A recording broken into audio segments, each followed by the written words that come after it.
नमस्कार. आज आपण पाहत आहोत शेवगा बटाट्याची पातळ रस्सा भाजी. यामध्ये मी चण्याची डाळ भिजत घालून त्याचा वापर केलेला आहे. सर्वप्रथम खाली दिल्याप्रमाणे जो मसाला आहे तो आपण व्यवस्थित भाजून घ्यायचा आहे. खाली दिल्याप्रमाणे आपण पाहू शकता.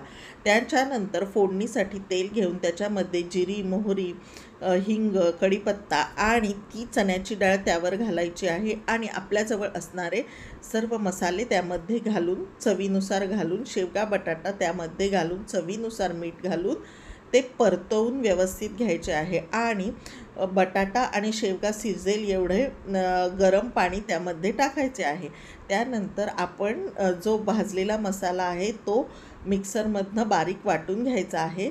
त्यानंतर शेवगा शिजल्यानंतर त्यामध्ये आपल्याला पातळ आणि दाट हवं असेल असं त्यामध्ये मसाला ॲड करायचा आहे. मी ही भाजी भाकरीसोबत खाणार आहे त्यामुळे थोडी पातळ ठेवली आहे. अशा प्रकारे रस्सा भाजी तयार. आवडला तर प्लीज लाईक